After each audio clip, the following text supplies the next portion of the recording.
Selamat pagi Bapak Ibu, Saudara yang dikasihi Tuhan. Kembali lagi hari ini kita datang kepada Tuhan, bersekutu, memuji memuliakan nama Tuhan. Karena Tuhan telah mati buat kita naikkan syukur kita naikkan pujian kita bagi Yesus saja. Terima kasih Tuhan, kami mengucap syukur hari ini. Haleluya, haleluya.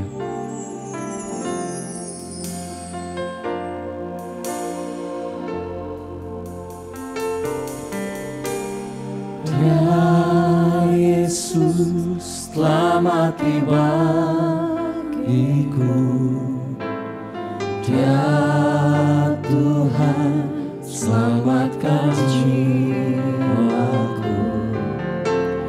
Bagi Dia pujianku, tak dapat ku balas kasih-Nya.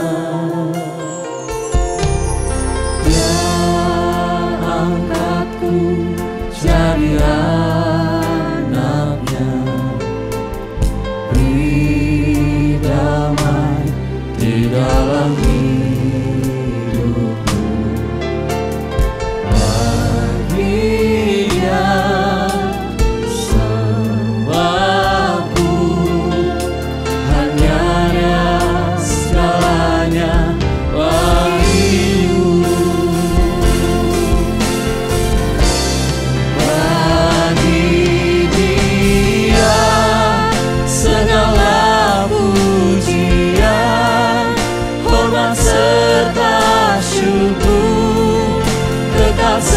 Selamanya bagi Dia segala pujian, hormat serta syukur selama-lamanya.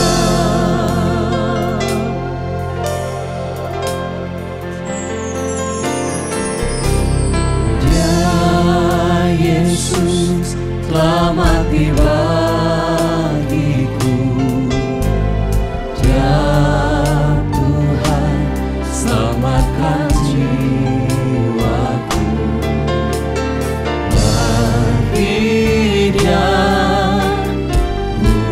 pujianku, tak dapat ku balas kasih-Nya.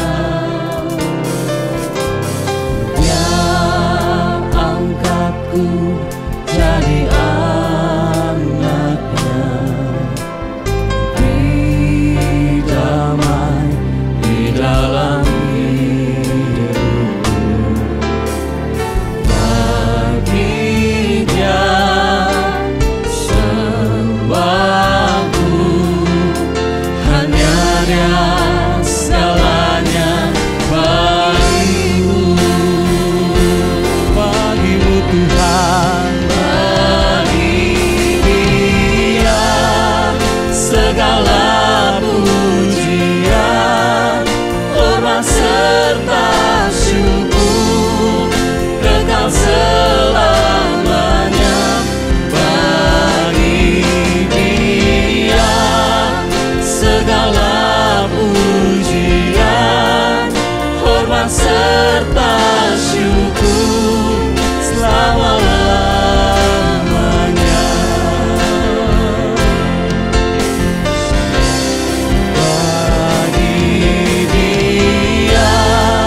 Segala pujian, hormat serta syukur kekal selamanya. Bagi Dia segala pujian, hormat serta syukur selama-lamanya.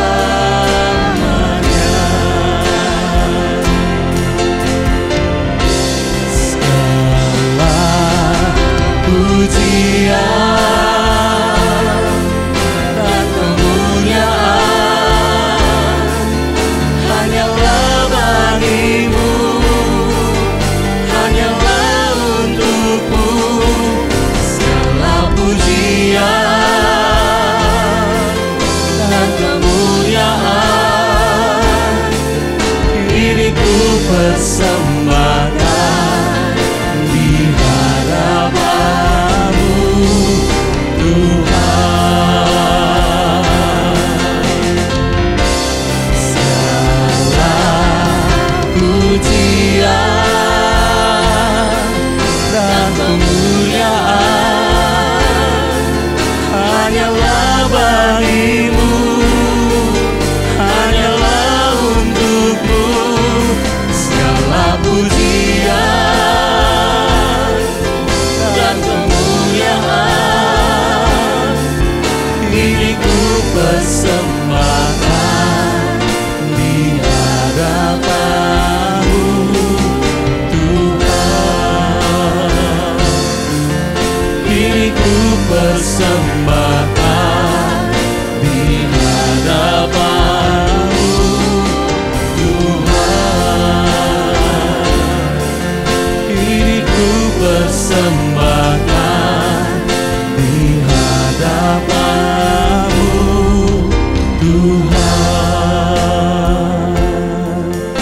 Segala pujian, segala hormat, segala kemuliaan hanya bagi-Mu, Yesus.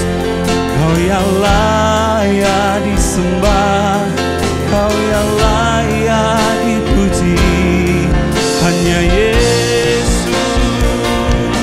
Tuhan. Haleluya, haleluya. Segala pujian hormat bagi-Mu, Yesus. Kami mengucap syukur Tuhan, karena perbuatan-Mu atas kehidupan kami sungguh ajaib, sungguh luar biasa Tuhan.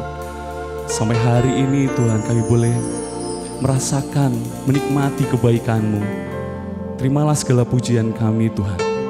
Kami mau terus menyenangkan-Mu, kami mau terus memuliakan nama-Mu Tuhan.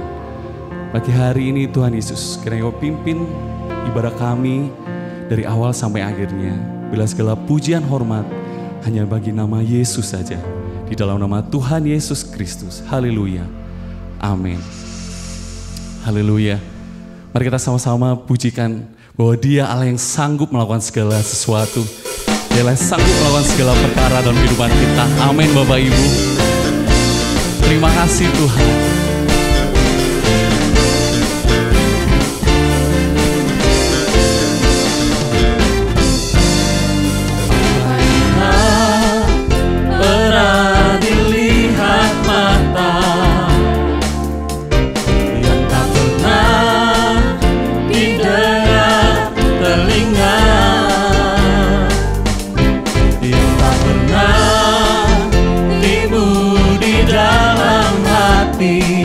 Semua disediakannya bagi yang mengasihi Dia. Allah sanggup melakukan segala perkara, dulu, sekarang, dan selamanya. Kuasanya tidak berubah. Allah sanggup melakukan segala perkara, dulu, sekarang, dan selamanya. Kuasanya tak berubah.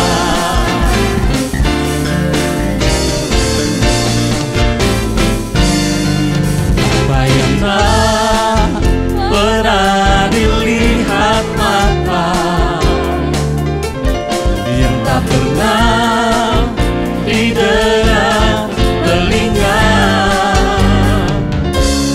yang tak pernah timbul di dalam hati, semua disediakannya bagi yang mengasihi Dia.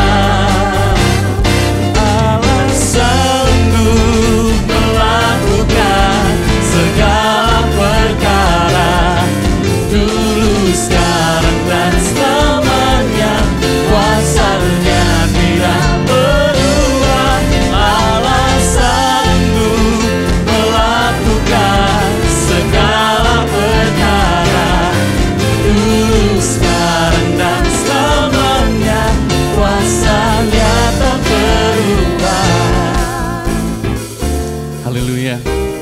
Amin Bapak Ibu. Setiap kita merasakan kebaikan Tuhan, karena Yesus yang sanggup melakukan segala perkara dalam kehidupan kita. Haleluya.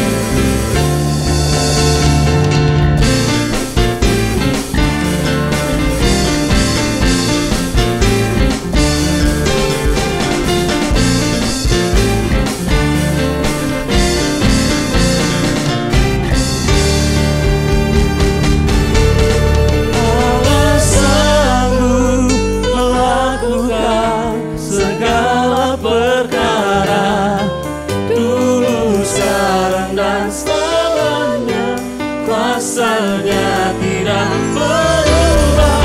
Allah sanggup melakukan segala perkara, dulu, sekarang, dan selamanya. Kuasanya tak berubah, dulu, sekarang, dan selamanya. Kuasanya tak berubah, dulu, sekarang, dan selamanya. Kuasanya tak berubah.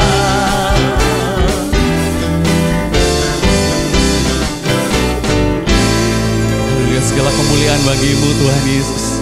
Hanya di dalam nama Tuhan kita boleh kemenangan, kita boleh pengharapan. Haleluya. Hanya firman-Mu Tuhan yang menerangi kehidupan kami.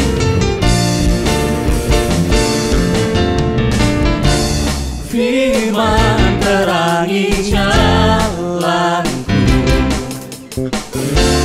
bisa iman di setiap waktu, lindungiku dari segala. Tak pernah ku ragu, karena Dia bersamaku, setia menjaga dengan kuasa mulia. Hanya di dalam nama-Nya Yesus Dia sumber pengharapan. Di sepanjang hidupku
Haleluya, di dalam-Mu Tuhan kami boleh mendapatkan kemenangan, setiap kemenangan Tuhan. Terima kasih Tuhan Yesus.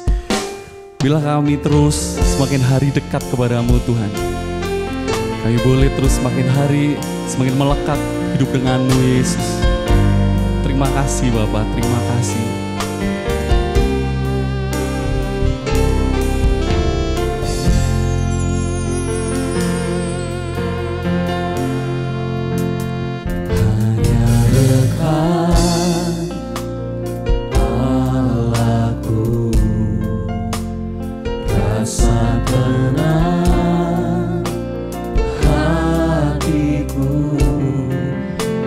Sertai jalanku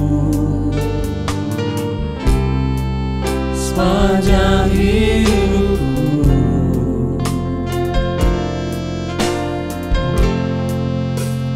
hanya dekat padamu ada kekuatan baru. Perlindunganku, keselamatanku,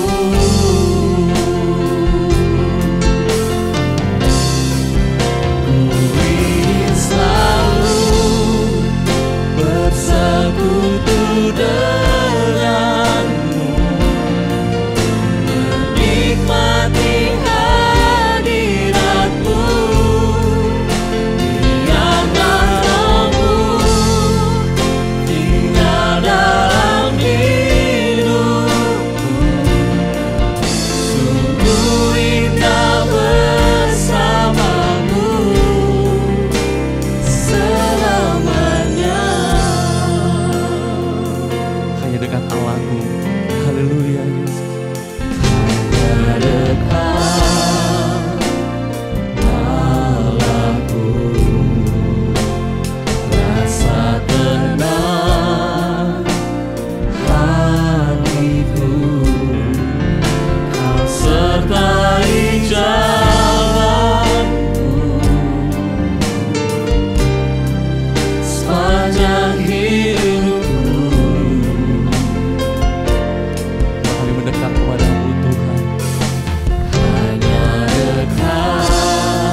Keselamatanku,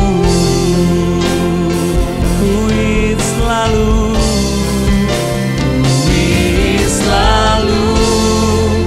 bersekutu denganmu, menikmati hadiratmu,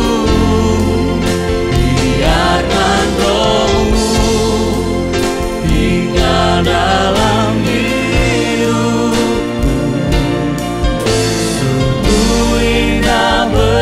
bersamamu. Ku ingin selalu bersekutu denganmu, menikmati hadiratmu, biarkan Roh-Mu tinggal dalam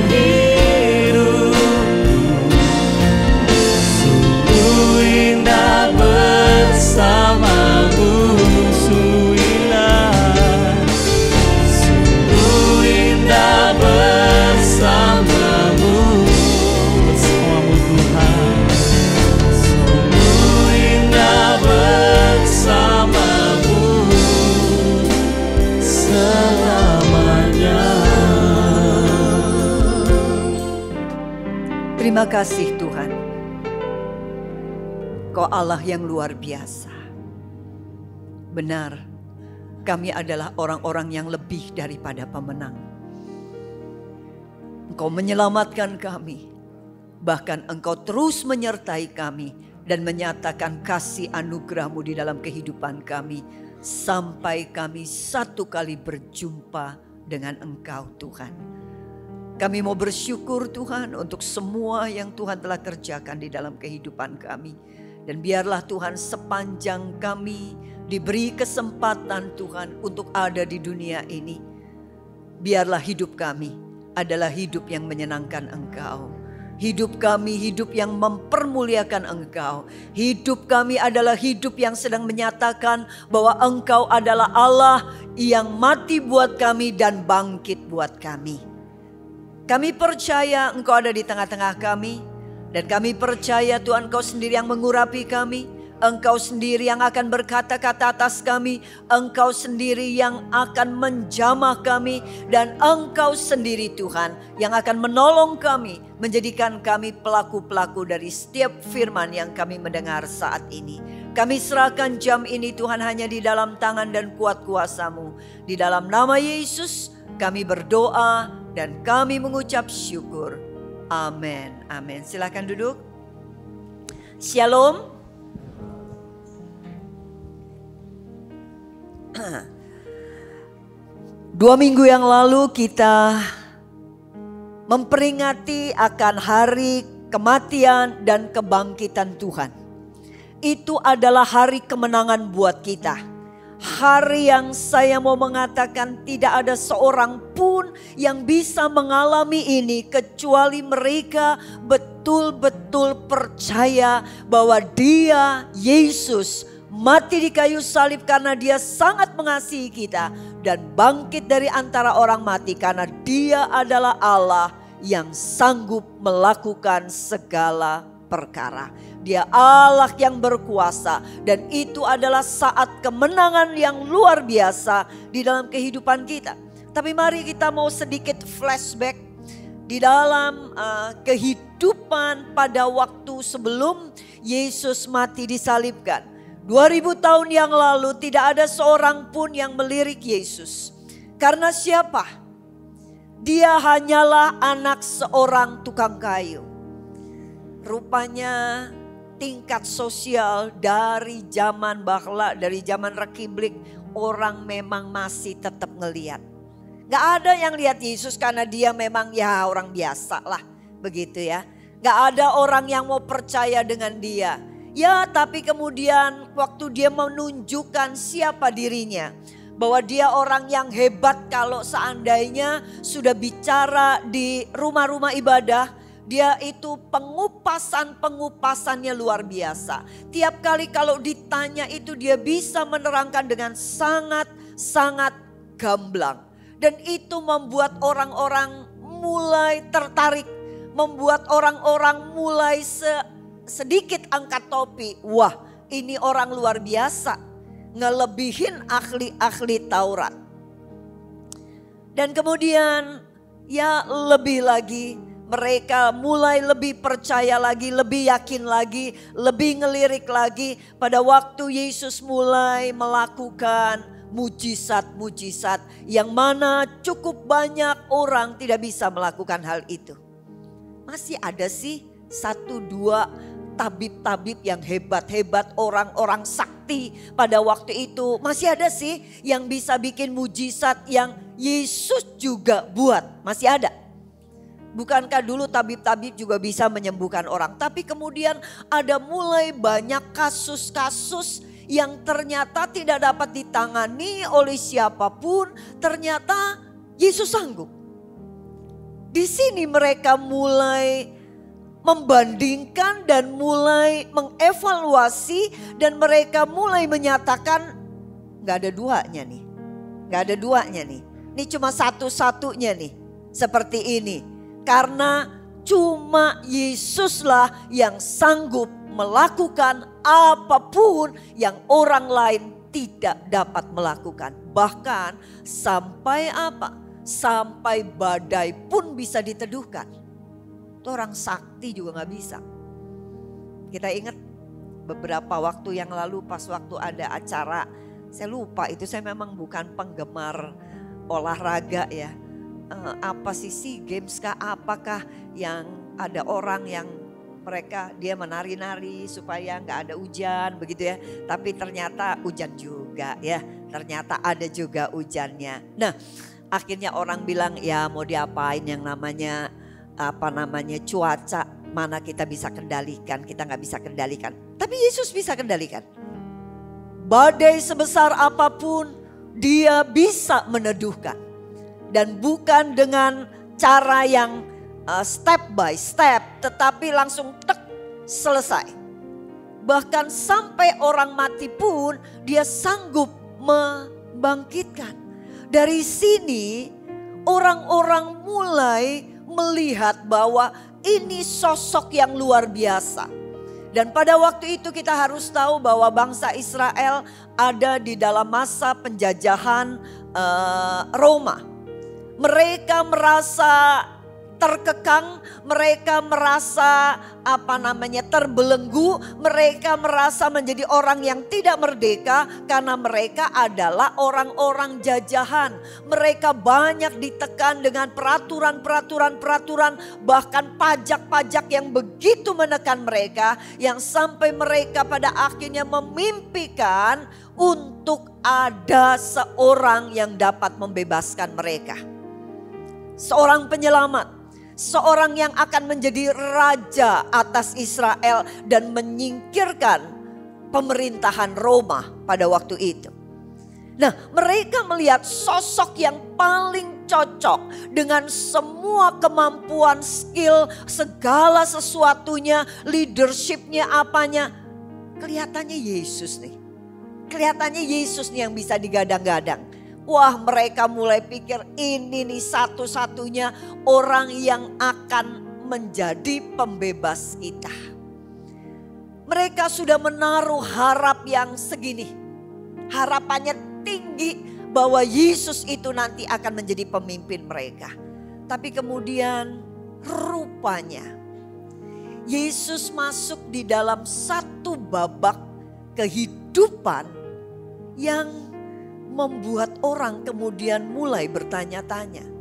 Yesus masuk satu babak di mana dia mesti ditangkap, diadili, dianiaya, bahkan sampai dia harus menyediakan dirinya untuk mati di kayu salib.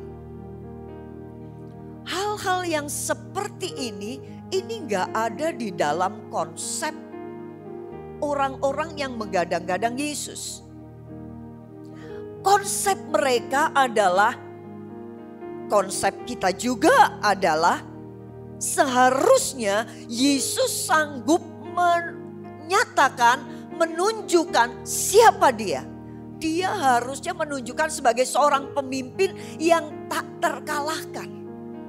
Harusnya dia menunjukkan kemahakuasaannya. Harusnya dia menunjukkan bahwa dia adalah betul-betul pemimpin yang tidak akan mengecewakan rakyatnya. Seharusnya dia menunjukkan bahwa semua yang dilakukan oleh pemerintah Roma pada waktu itu sama sekali tidak akan membuat Yesus seperti tidak berdaya.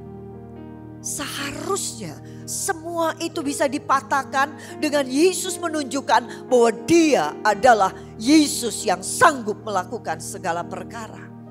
Tapi rupanya babak ini ada.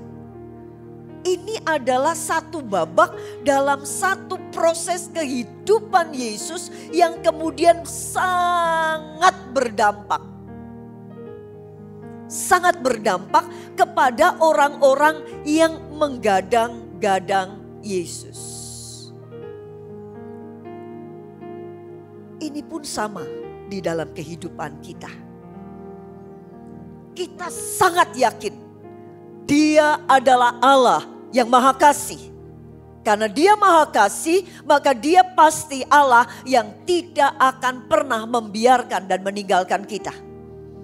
Kita begitu yakin, hakul yakin kalau Dia adalah Allah yang Maha Kasih, sehingga Dia adalah Allah yang pasti selalu akan menyertai kita dan menyatakan kasih-Nya di dalam kehidupan kita.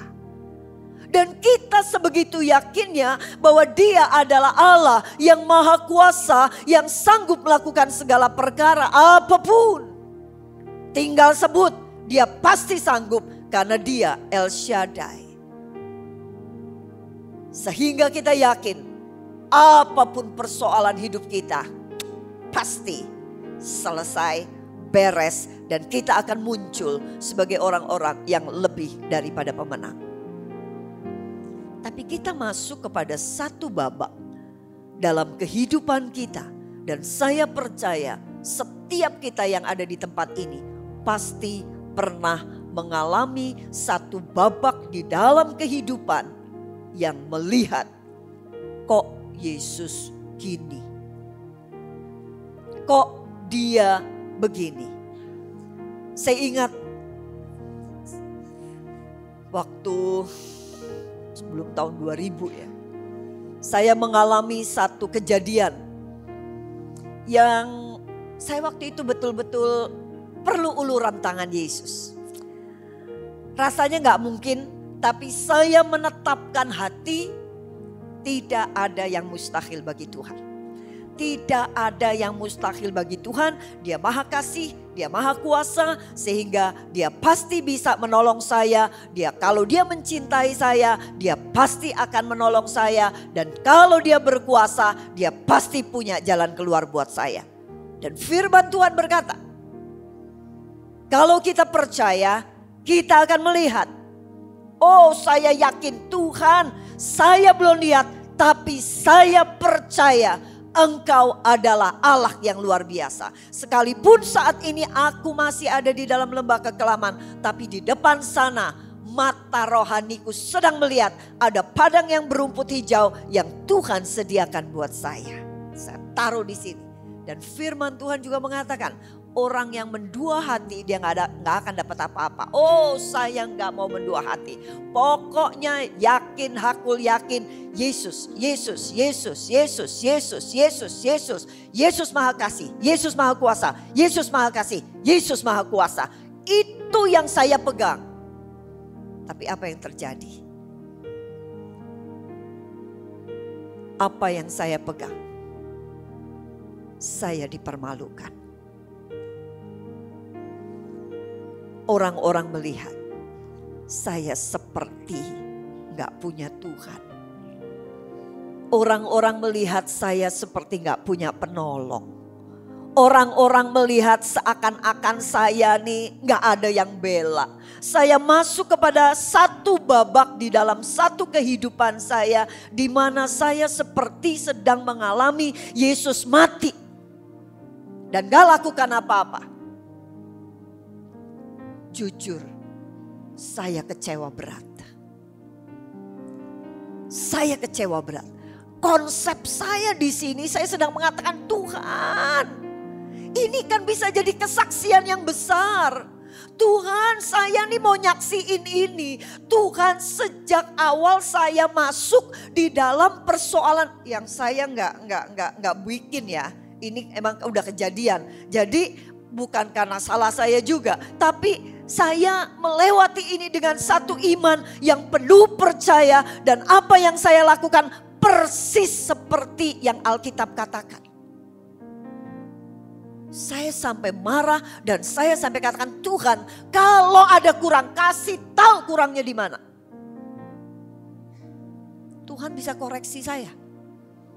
Apakah saya nggak cukup yakin? Yakin banget loh Tuhan. Apakah saya nggak cukup iman? Beriman banget Tuhan. Apakah saya nggak lihat di depan sana apa yang Tuhan sedang?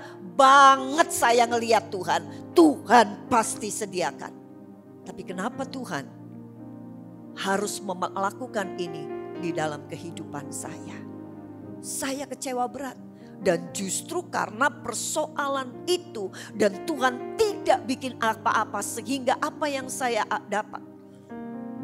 Saya mendapatkan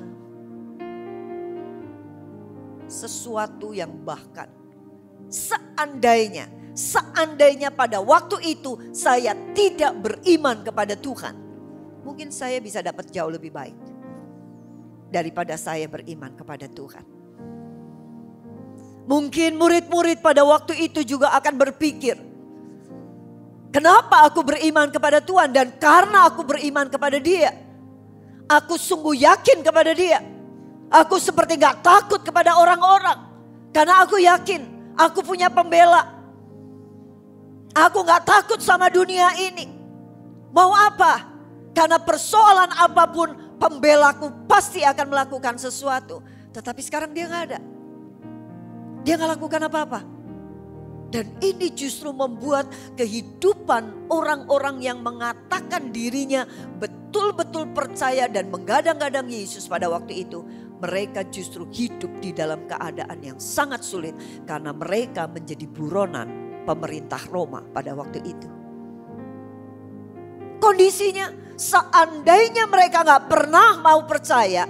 Seandainya mereka pada waktu itu cuek dengan Yesus. Seandainya pada waktu itu mereka gak punya mimpi apapun akan Yesus. Mereka hidupnya jauh lebih tenang. Mereka hidupnya gak akan kejar-kejar oleh pemerintah Roma. Mereka gak akan hidupnya itu ada satu mimpi buruk di mana mereka akan dimasukkan penjara. Ini adalah satu babak yang saya percaya mungkin kita pernah alami hal ini. Kita pernah alami bagaimana kita begitu yakin kepada Tuhan. Kita berdoa, kita berpuasa. Bahkan kita mengatakan perkataan-perkataan yang kuping kita sendiri mendengar. Kita memperkatakan firman supaya apa? Kuping dengar, begitu kuping dengar, hati kita punya iman kepada Dia. Karena iman timbul dari pendengaran. Setiap dimanapun kita memperkatakan dalam nama Yesus, aku yakin, aku lebih dari pemenang. Aku yakin Dia adalah Allah yang Yehova Rafa. Dia pasti menyembuhkan. Tapi gak sembuh. Aku yakin Dia adalah Allah yang Yehova Jireh. Tapi kita kekurangan. Aku yakin Dia adalah Allah yang El Shaddai. Tapi Dia gak lakukan sesuatu. Pada waktu ini terjadi, bagaimana respon kita? Mari kita melihat. Waktu itu orang-orang yang mengandalkan Yesus pun sangat kecewa. Terlebih lagi murid-murid mereka kocar-kacir kemana-mana dan mereka menyelamatkan diri masing-masing. Mereka sibuk dengan urusan mereka. Mereka frustrasi. Mereka jengkel. Mereka marah. Mereka kalau mau melampiaskan seakan-akan kenapa begini. Tapi saya mau mengatakan bahwa sebetulnya mereka waktu alami ini bukannya Yesus gak bicara apa-apa. Kalau kita melihat di dalam Matius pasal yang ke-16. Matius pasal yang ke-16 ayat yang ke-21. Sejak waktu itu Yesus mulai menyatakan kepada murid-muridnya bahwa ia harus pergi ke Yerusalem dan menanggung banyak penderitaan dari pihak tua-tua, imam-imam kepala dan ahli-ahli Taurat, lalu dibunuh dan dibangkitkan pada hari ketiga. Tetapi Petrus menarik Yesus ke samping dan menegur dia, katanya, "Tuhan, kiranya Allah menjauhkan hal itu. Hal itu sekali-kali takkan menimpa engkau." Ini adalah ucapan pertama Yesus kepada murid-murid supaya murid-murid gak kaget. Supaya murid-murid bisa antisipasi. Halo? Ingat ya, aku loh nanti akan mati loh, dibunuh loh. Oke? Siapa yang bunuh? Yesus juga udah ngomong. Yang bertanggung jawab siapa? Pihak tua-tua, imam-imam kepala, ahli-ahli Taurat. Aku dibunuh. Tapi don't worry, be happy. Hari yang ketiga aku bangkit. Dia katakan, dan dibangkitkan pada hari yang ketiga. Waktu Yesus bicara begini bukannya murid-murid gak denger. Bahkan sampai Petrus ngomong, "Hush, jok ngomong ngono, pemali. Jangan ngomong begitu. Gak bagus ngomong begitu. Gak boleh. Pemimpinku nggak boleh begitu, nggak bisa kejadian begitu. Kalau kejadian begitu gimana mau jadi pemimpin? Gimana mau jadi raja? Itu menunjukkan apa? Mereka betul-betul paham. Mereka betul-betul dengar. Mereka betul-betul tahu apa yang akan terjadi kepada pemimpin mereka. Yesus ngomong gak sekali, namanya manusia, ngomong sekali lupa, 2 kali dia ngomong. Matius 17 ayat yang ke-23 dia ngomong lagi, begitu lagi yang dia ngomong. Bahkan kalau kita lihat yang bagian B, maka hati murid-muridnya itu pun sedih sekali. Ini udah gak komplain nih, karena sekali udah ngomong. Yang kedua kali ngomong lagi. Waktu ngomong lagi, murid-murid mulai pikir, serius nih, serius nih, serius nih. Pada waktu dia tahu itu serius. Karena kita tahu pada waktu di Matius 16 itu, waktu Petrus mengatakan, Tuhan kiranya Allah menjauhkan hal itu sekali-kali takkan menimpa engkau. Dan kita tahu ayat selanjutnya, Yesus marah besar kepada Petrus. Itu sebabnya yang kedua, mereka udah gak komen. Mereka udah gak berani daripada dimarahin. Jadi mereka cuma sedih. Aduh kok gini skenarionya. Aduh kok gini skenarionya. Yang ketiga ngomong lagi. Di mana? Di Matius 20. Ada ngomong lagi begitu. Ini menunjukkan bahwa apa? Yesus ngomong dan Yesus mempersiapkan mereka. Ini enggak kejadian serta-merta toeng kejadian begitu sampai mereka bingung. Enggak, udah dikasih tahu. Mati, bangkit hari yang ketiga. Cuma nunggu 3 hari, nanti bangkit. Kalau sebelumnya oke lah, sebelumnya Yesus ditangkap kemudian diadili sekian. Tapi ingat nanti begitu Ted mati hari yang ketiga bangkit kok, bangkit. Tapi kenyataannya mereka tidak gubris ini.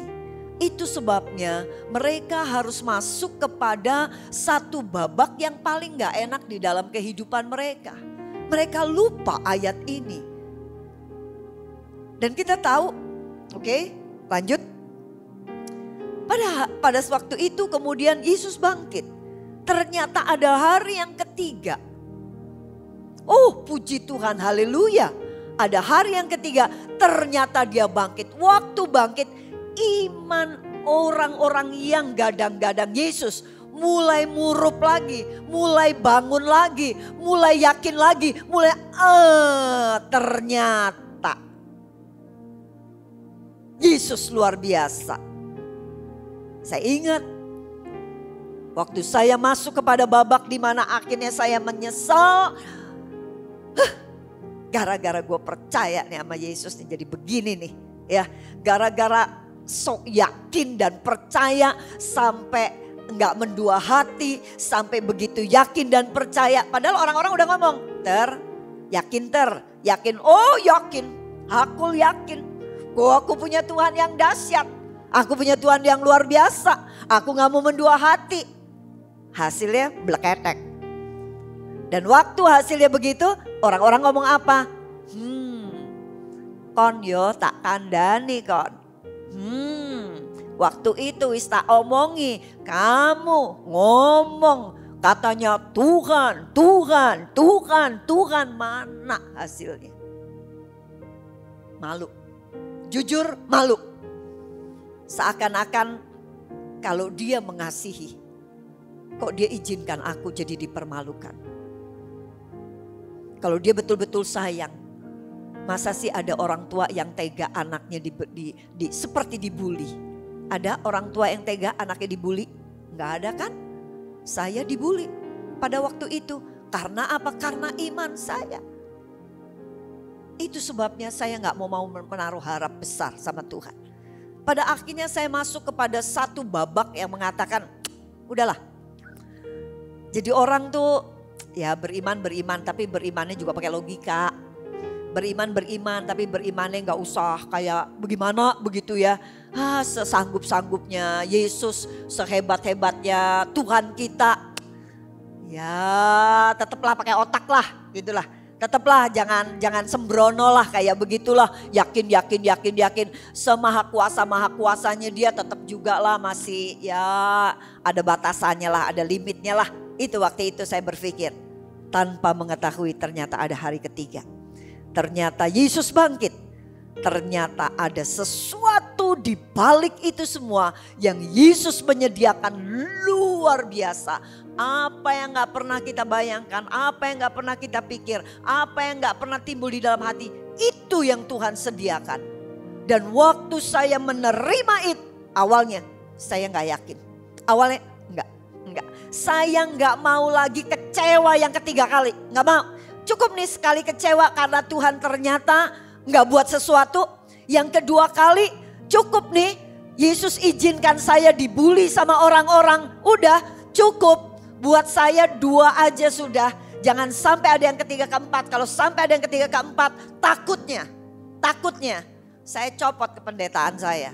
Takutnya nanti saya satu kali misalnya waktu itu diundang begitu ya di sini dan saya akan bicara karena waktu 40 menit ini hak saya untuk saya mau ngomong apa aja ya.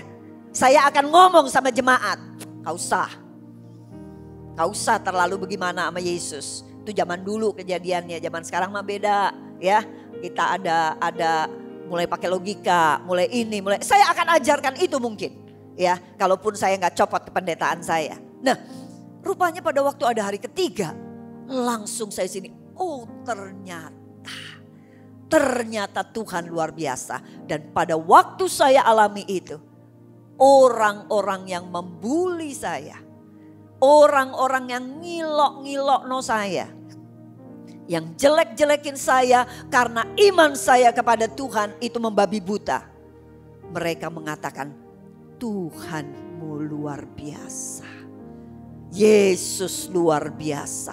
Di situ saya merasa, oh Tuhan ampuni aku yang bodoh ini Tuhan. Yang ternyata padang berumput hijaunya tuh saya jabarkan dengan mestinya ini. Yesus sudah ngomong, tapi rupanya murid-murid gak percaya. Tapi hari yang ketiga mereka mulai bangkit. Tapi pada waktu mereka mulai percaya, waktu mereka mulai ini lagi, semangat lagi. Ada satu orang yang gak percaya. Kita tahu, yuk kita masuk di dalam Yohanes 20 ayat 25. Maka kata murid-murid yang lain itu kepadanya, kami telah melihat Tuhan. Tetapi Thomas berkata kepada mereka, sebelum aku melihat bekas paku pada tangannya dan sebelum aku mencucukkan jariku ke dalam bekas paku itu dan mencucukkan tanganku ke dalam lambungnya, sekali-kali aku tidak akan percaya. Kemudian ayat 27, kemudian ia berkata kepada Thomas, taruhlah jarimu di sini dan lihatlah tanganku, ulurkanlah tanganmu dan cucukkan ke dalam lambungku, dan jangan engkau tidak percaya lagi, melainkan percayalah. Thomas menjawab dia, ya Tuhanku dan Allahku. Kata Yesus kepadanya, karena engkau telah melihat aku maka engkau percaya. Berbahagialah mereka yang tidak melihat namun percaya. Thomas gak percaya. Itu sebabnya pada waktu ada kegerakan-kegerakan mestinya kita ada di situ. Pada waktu ada ibadah-ibadah mestinya kita ada di situ. Karena jangan-jangan pada waktu itu Yesus menyatakan dirinya. Thomas gak ada. Dia masih galau. Dia merasa bahwa buat apa ada pertemuan-pertemuan itu lagi. Toh orang yang aku gadang-gadang, Yesus yang aku gadang-gadang juga udah mati. Sehingga pada waktu ada info bahwa Yesus bangkit, pada waktu Yesus datang dan menyatakan dirinya kepada murid-murid, Thomas gak ada. Dan satu kali Thomas ketemu dengan teman-temannya dan teman-teman bilang, Yesus bangkit, no way, gak percaya. Sampai dia bilang, sebelum aku cucukkan, aku gak akan percaya. Berapa banyak orang,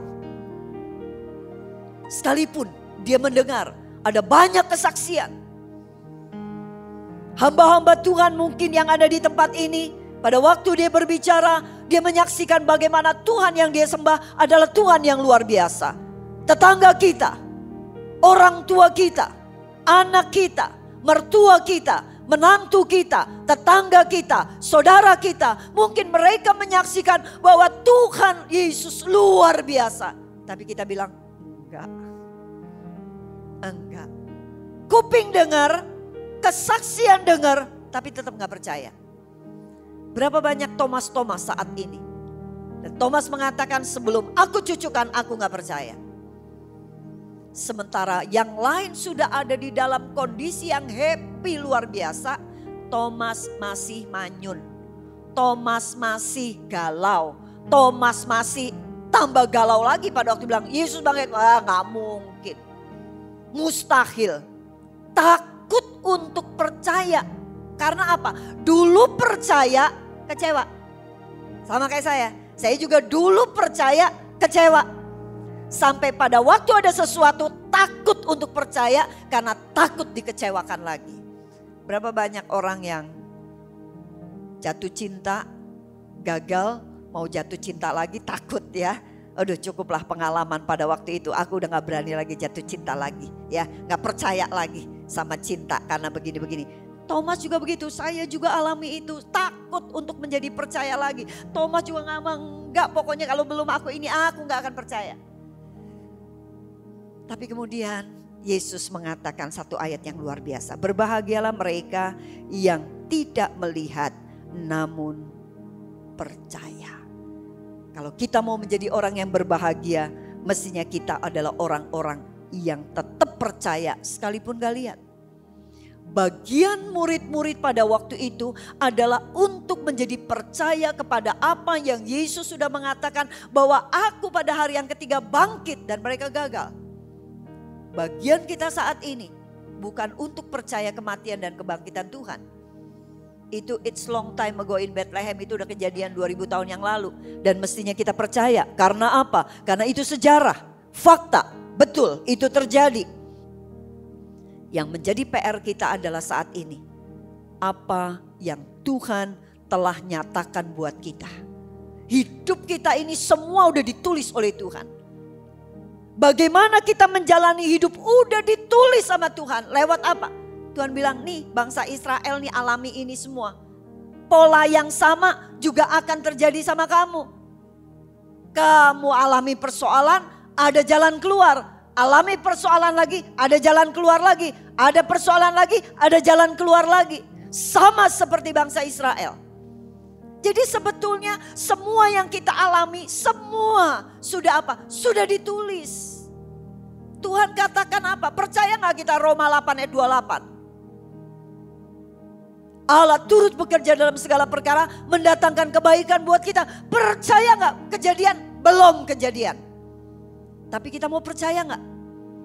Atau kita mau memilih menjadi orang-orang yang tidak percaya sehingga pada waktu kita ada di dalam lembah kekelaman kita melewatinya dengan apa? Susah, galau, susah.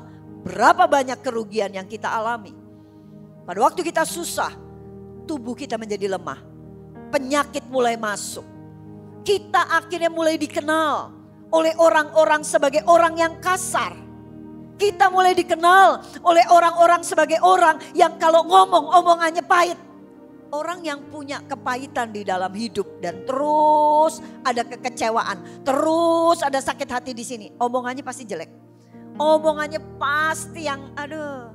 Dan gak pernah mau positive thinking. Pasti negative thinking. Ya saya sama, saya waktu itu juga gitu. Waktu Tuhan mau nyatakan gak percaya. Enggak, udah negatif aja bawaannya. Karena apa? Trauma yang lalu. Pada waktu itu terjadi, maka kita akan dikenal menjadi orang-orang yang kayak monster. Ada banyak kerugian, padahal selalu ada hari ketiga. Pada Tuhan bilang bahwa apa? Allah turut bekerja untuk mendatangkan kebaikan. Percaya nggak waktu kita ada di dalam lembah kekelaman, di seberang sana ada padang yang berumput hijau yang Tuhan sediakan. Itu adalah pilihan buat kita.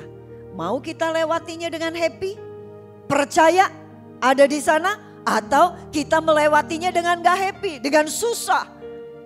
Bentrok sana, bentrok, itu pilihan. Tapi Tuhan katakan, kalau kita mau berbahagia, percayalah sekalipun kita gak lihat. Percaya gak kalau kita adalah orang-orang yang lebih daripada pemenang? Percaya gak? Udah kejadian? Belum kejadian. Tapi percaya gak? Percaya gak bahwa rancangan Allah adalah rancangan damai sejahtera yang penuh dengan masa depan yang berpengharapan? Udah ditulis, udah diomongin. Mau percaya gak?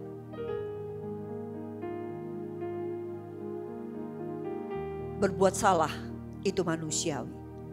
Tapi mengulangi kesalahan yang sama itu adalah kebodohan.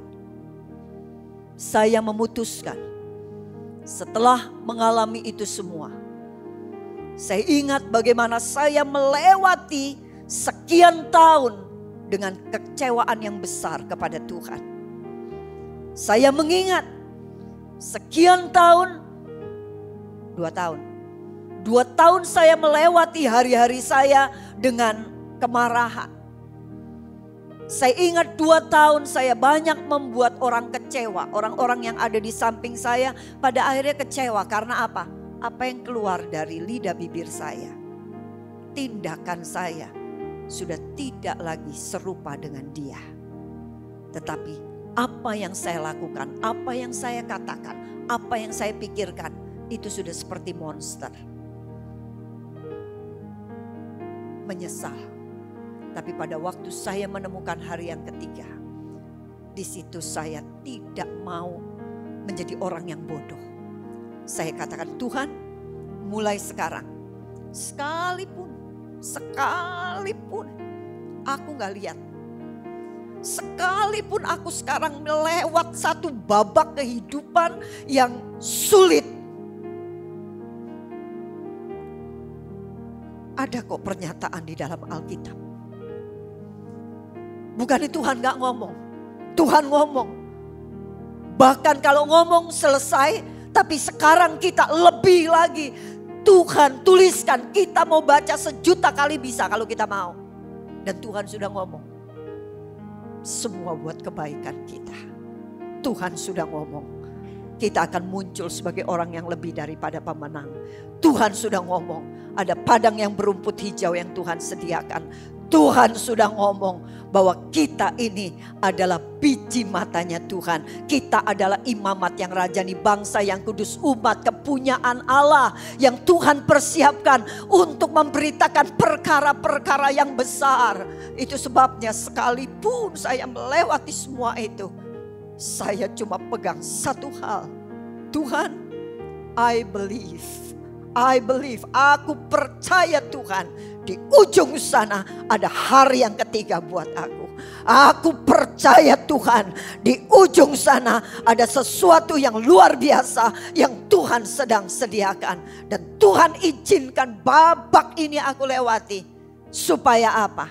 One day, satu kali saya bisa bicara di depan orang. Bahwa Allah yang aku sembah adalah Allah yang sangat mengasihi aku. Allah yang tidak pernah meninggalkan aku. Saya bisa bicara di depan orang banyak bahwa Allah yang saya sembah adalah Allah yang berkuasa dan Allah yang sanggup melakukan segala perkara, bahkan yang tidak kita pikirkan. Yang kita pikir itu terbaik, bagi Tuhan itu belum tentu yang terbaik. Yang kita pikir itu terbaik, bagi Tuhan mungkin itu cuma baik, tapi Tuhan selalu memikirkan yang terbaik di dalam kehidupan kita. Kita tundukkan kepala. Haleluya. Haleluya. Saat kami tidak melihat jalan-Mu Tuhan, tapi kami mau percaya Engkau Allah yang tidak pernah berdusta. Thomas pada waktu tidak percaya dan Tuhan izinkan. Dia melihat semua yang dia meragukan. Dan akhirnya dia percaya. Dan setelah itu, akhir kehidupan Thomas. Sisa kehidupan Thomas setelah itu dia habiskan untuk menjadi pelaku firman. Dia habiskan untuk membawa Injil, membawa kabar kematian dan kebangkitan Yesus. Bahkan dia pergi ke satu tempat di mana tempat itu sangat berbahaya kalau dia menyaksikan siapa Yesus. Tapi dia percaya. Dia percaya. Betul waktu dia katakan, engkau adalah Tuhanku dan Allahku. Sehingga apapun yang Tuhan perintahkan, itu adalah kedaulatan. Itu adalah mutlak di dalam kehidupannya. Dan dia pergi ke ujung dunia, memberitakan. Dan akhirnya di tempat itu, dia mati sakit. Tuhan, kami tidak perlu melihat untuk menyatakan engkau adalah Tuhanku dan Allahku. Aku percaya ada hari yang ketiga buatku. Sekalipun hari ini aku masuk kepada babak hari yang pertama ataupun hari yang kedua, tapi aku selalu akan melihat hari yang ketiga pasti akan datang bagiku. Di dalam nama Yesus, di dalam nama Yesus, aku mau beriman kepada engkau. Karena firman-Mu mengatakan, tanpa iman tidak mungkin orang berkenan kepada Bapa. Di dalam nama Yesus, kami berdoa. Semua yang percaya mengatakan, amin.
Ya Tuhan, hadirat-Mu tetap menyertai mereka untuk memberkati setiap rumah tangga mereka, seluruh anggota keluarga mereka.